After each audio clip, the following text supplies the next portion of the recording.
Hey guys, this is Don with Freefall Customs, and today's video is a modification on what I believe to be a Jakks Pacific Scout Trooper.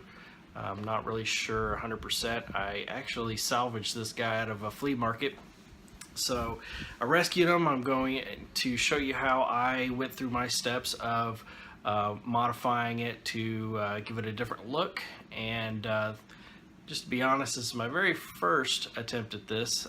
This is way out of my comfort zone, so my very first video for YouTube or doing anything like this in general. But hopefully you get a little bit of good information out of it, and at least like some of it. If you do, please don't forget to comment or like or subscribe. I would greatly appreciate that. But that being said, here we go. So jumping into this, I went ahead and started to remove some of the screws, but the main one I needed to move was this one in the elbow where I was going to bend the arm because I was going to cut through it with the Dremel, and the screw in the way would have just made that, well, kind of a bad process. So as you can see here, the arm was fully cut off. I had to grind down a couple different angles and reattach.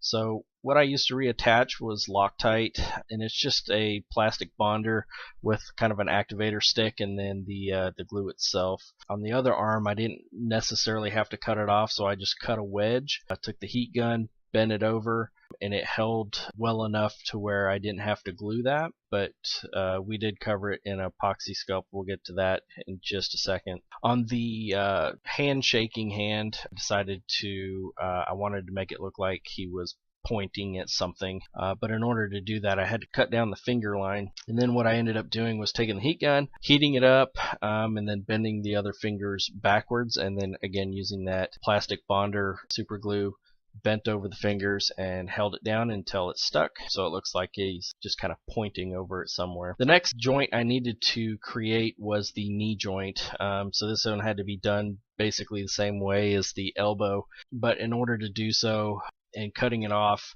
it kind of has a negative effect of distorting the knee armor. It kind of shortened it up. Doesn't look quite like the other one, but once it's bent, it doesn't look too bad, but you can tell a difference. There might have been a better way to do this. This is just kind of how I ended up having to handle it. So what we ended up using to cover all the joints back up after fixing it, creating the way I wanted it to look, I used epoxy sculpt. The nice thing about this is you have a good long while to work with it. You can also get it wet and smooth it out, and a little bit goes a long way. I learned that the hard way. I wasted quite a bit. So here's all the pieces once they've been epoxied and that's set up overnight, and then from there we went to the paint and primer. I used Rust-Oleum 2X Ultra Cover, so this was a product that sticks to plastic. I kind of stuck with all Rust-Oleum, so I went with the primer and semi-gloss white. I ended up painting everything but the pouches, the belt, and the helmet. I didn't paint the helmet because there's too many little details like logos and that sort of thing, and I didn't want to have to try to recreate that. And then from there, to paint back in the undersuit, I used Model Master Flat Black and went in and painted all of the black back in. So there might have been a better way to do that as well, but I wanted to make sure that everything was uniform since I had to put all the epoxy on there and repaint it. I guess this was probably the best way. If anyone has any suggestions, please let me know. After that, kind of put it back together just to make sure everything would A, go back together, and B, just to make sure I could get it to position correctly. In this picture here, the head's not actually attached because I accidentally broke the damn head off. So what I ended up having to do was cut the entire bottom out, attach it with the Bonder super glue, and then I put some epoxy glue underneath it also to hold it on. So it doesn't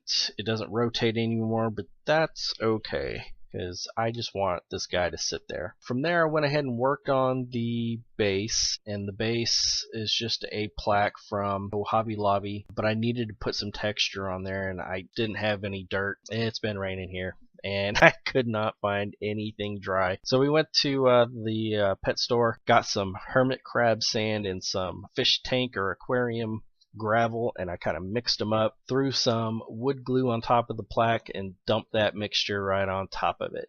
From there, I went and used just kind of a wash of acrylics. I just mixed up several of these different colors I picked up from Walmart, and then the fun began in actually weathering the Scout himself. Take a look. Yeah, well, we don't actually have the footage anymore. It was somehow removed or deleted. I'm not quite sure how that happened. That being said, I used the same acrylics that I used on the base on the Scout.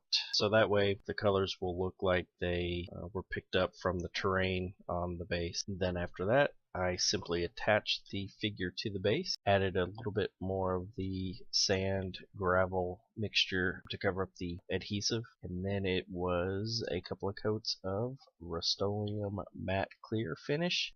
That way it would seal in all of the weathering done on the characters.